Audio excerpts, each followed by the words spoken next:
এবং মুনাফিকের আলামত রাসূল সাল্লাল্লাহু আলাইহি ওয়াসাল্লাম বলেছেন, কি দেখে মুনাফিক চিনবা? তিনি বলেছেন 3 জিনিস দেখে মুনাফিক চিনবা। এক, ইদা হাদ্দাসা কাযাবা, মুনাফিক কথা বললে মিথ্যা বলে। কথা বললে কি করে?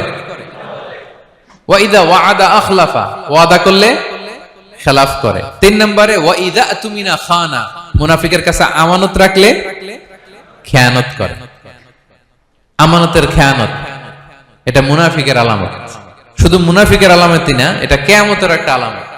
আল্লাহ বলেন, ইন্নাল্লাহা ইয়া'মুরুকুম আন তুআদ্দুল আমানাতি ইলা আহলিহা, আল্লাহ তাআলা আদেশ করেছেন আমানতের যে হকদার তার হাতে তার আমানত পৌঁছে দাও। আদেশটা কার? সবাই বলুন, আদেশ কার? আল্লাহর। আমানতের খেয়ানত এটা মুনাফিকের আলামত এবং কিয়ামতের আলামত। এক বেদুইন এসে রাসূল সাল্লাল্লাহু আলাইহি ওয়াসাল্লামকে বলল, ইয়া রাসূলুল্লাহ মাতা সাআ, কিয়ামত কবে হবে? কি কবে হবে? কিয়ামত কবে হবে? রাসূল সাল্লাল্লাহু আলাইহি ওয়াসাল্লাম বললেন, ইযা দুইয়াতিল আমানাতু ফান্তাযিরিস সাআ, যখন আমানতের খেয়ানত শুরু হবে সমাজে তখনই কিয়ামত হবে। সে বলল, ইয়া রাসূলুল্লাহ কাইফা ইদাআতুহা, আমানতের খেয়ানত আবার কেমনে হয়? সহজ সরল মানুষ, আমানতের খেয়ানত হয় কেমনে? বিষ্ণু বললেন, ইদা উসিদাল আমরু ইলা গায়রি আহলিহি ফান্তাযিরিস সাআ, যে লোক যেই কাজের যোগ্য নয় তাকে যখন সেই কাজে বসিয়ে দেয়া হবে তখনই কিয়ামত হয়ে যাবে। এখন এটা আছে না নাই সমাজে? বলেন। হ্যাঁ, যে যেই কাজের যোগ্য না সেই কাজ সে পায় না। সবাই বলেন তো, যে যেই চেয়ারে বসার যোগ্যতা রাখে না ওই চেয়ারে সে বসে কি বসে না? নেতা হওয়ার যোগ্যতা নাই, নেতা হয়ে গেছে। পদের যোগ্যতা নাই, পদ পেয়ে গেছে। চাকরির যোগ্যতা নাই, ওই যে উপর থেকে ফোন আসছে, ফোনের ঠেলায় চাকরি হয়ে গেছে। দেশেরও 12টা বেজে গেছে। এইভাবেই আমানতের খেয়ানত হয়। প্রিয় ভাইরা, আমানত ব্যাপারটা অনেক বড়।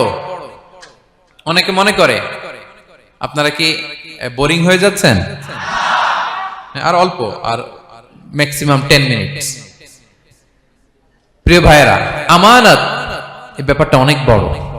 অনেকে মনে করে, একজন আমার কাছে একটা মোবাইল রেখে গেছে, বলছে ভাই এই মোবাইলটা আগামী সপ্তাহে এসে নিয়ে যাব। তো অনেকে মনে এইটাই শুধু আমানত, অনেকে ভাবে। বা 10,000 রিঙ্গিট রেখে বলল 3 দিন পরে এসে আমি টাকাটা তোমার কাছ থেকে নিব। তো আপনি দিয়ে দিলেন, এটা তো আমানতদার হলেনি। কিন্তু শুধু এতটুকু আমানত নয় প্রিয় ভাইয়েরা আমার। আল্লাহ তাআলা আমাদেরকে যা দান করেছেন তার সবই আমানত, সবকিছুই আমানত। এই যে আমাকে আল্লাহ জ্ঞান দিয়েছেন, এই জ্ঞানটা আমানত। যাদেরকে আল্লাহ পরিচিতি দিয়েছেন, পরিচিতি এটা আমানত। আমার অর্থ, আমার সন্তান, আমার ক্ষমতা, আল্লাহর দেয়া প্রতিটি নিয়ামতই আমানত। এবং এই আমানতের ব্যাপারে আল্লাহ তাআলা জিজ্ঞেস করেন। আপনি একটা প্রতিষ্ঠানের প্রধান, এই প্রতিষ্ঠান আপনার কাছে আমানত। আপনি মসজিদের সভাপতি, এই মসজিদ আপনার কাছে আমানত। আপনি চেয়ারম্যান, এই ইউনিয়ন পরিষদটা আপনার কাছে আমানত। কি বলেন?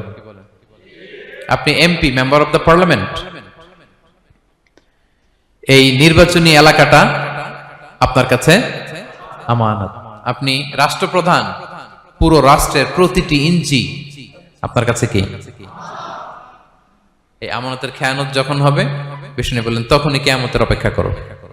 ফান্তাযিরিস সাআ, কিয়ামত হয়ে যাবে। তাহলে খেয়ানতকারীকে আল্লাহ তাআলা পছন্দ করেন না, আমানতের খেয়ানতকে পছন্দ করেন। আর আমানত এটা ব্যাপক বিষয়। আমার জ্ঞান, আমার ক্ষমতা, আমার পরিচিতি, আমার সন্তান, আমার স্ত্রী, সবকিছু আমানত। এবং এগুলোর ব্যাপারে আল্লাহ তাআলা আমাদেরকে জিজ্ঞেস করবেন। তাহলে খেয়ানতকে আমরা নো বলে দিব। আওয়াজ করে বলেন নো।